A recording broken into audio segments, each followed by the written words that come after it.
மாசி மகத்தை முன்னிட்டு புதுச்சேரி வைத்திக்குப்பம் கடற்கரையில் செஞ்சி ரங்கநாதர், தீவனூர் விநாயகர், மயிலம் முருகர், மணக்குள விநாயகர் உள்ளிட்ட 120க்கும் மேற்பட்ட விக்கிரகங்களுக்கு தீர்த்தவாரி நடைபெற்ற நிலையில் ஆயிரக்கணக்கான மக்கள் ஒரே இடத்தில் கண்டு தரிசனம் செய்தனர்.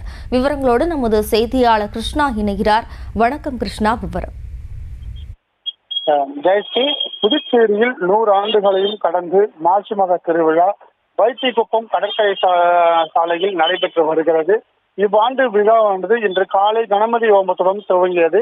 புதுச்சேரி, கடலூர், விழுப்புரம், திண்டிவனம், மரக்காணம் ஆகிய பகுதிகளிலிருந்து 100க்கும் மேற்பட்ட சுவாமிகள் ஊர்வலமாக புதுச்சேரிக்கு வரவழைக்கப்பட்டு காலை முதல் கடல் தீர்த்தவாரி நடைபெற்று வருகிறது.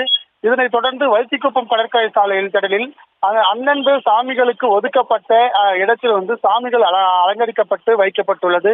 இதில் ஆயிரக்கணக்கான மக்கள் காலை முதல் சாமி தரிசனம் செய்து வருகின்றனர். செஞ்சி ரங்கநாதர், தீவனூர் விநாயகர், மயிலம் முருகர், மேல்மலையனூர் அங்காள பரமேஸ்வரி, திண்டிவனம் வரதராஜ பெருமாள், புதுச்சேரியிலிருந்து புகழ்பெற்ற மணக்குள விநாயகர் கோவில் சுவாமி, லட்சுமி ஐக்கியவர், வரதராஜ பெருமாள், வேதபுரீஸ்வரர் உட்பட 120க்கும் மேற்பட்ட சுவாமிகள் ஒரே இடத்தில் வைக்கப்பட்டு பொதுமக்களுக்கு தரிசனம் செய்வதற்காக ஏற்பாடுகள் செய்யப்பட்டு தற்போது அந்த பொதுமக்கள் ஆயிரக்கணக்கானோர் கூடி வருகின்றனர். புதுச்சேரி, கடலூர், விழுப்புரம், திண்டிவனம், மரக்காணம் போன்ற பகுதிகளிலிருந்து ஆயிரக்கணக்கான மக்கள் இந்த காலை முதலே இந்த பகுதிக்கு வரும் காரணமாக போலீசார் பலத்த பாதுகாப்புடன் ஏற்பாடு செய்யப்பட்டு அவர்களுக்கு கண்காணிப்பு பணியில் ஈடுபட்டு வருகின்றனர்.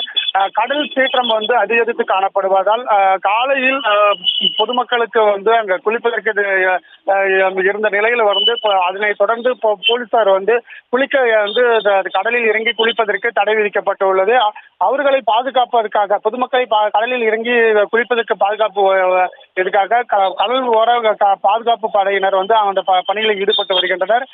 மாசி மதத்தை ஒட்டி ஆயிரக்கணக்கான மக்கள் இந்த கூடுவதற்கு காரணமாக சிசிடிவி கேமரா, திருடர்கள் மற்றும் அசம்பாவித சம்பவங்களை தடுப்பதற்காக சிசிடிவி கேமராக்கள், கண்காணிப்பு கோபுரங்கள் என போலீசார் தீவிர கண்காணிப்பில் இந்த மாசி மகமானது நடைபெற்றது. இந்த மாசி மகம் காலை முதல் மாலை 5 மணி வரை இந்த மாசி மகமானது இந்த சாமி தரிசனம் செய்வார்கள். விவரங்களுக்கு நன்றி கிருஷ்ணா. செய்திகளை உடனுக்குடனும் துல்லியமாகவும் தெரிந்து கொள்ள சப்ஸ்கிரைப் பண்ணுங்க.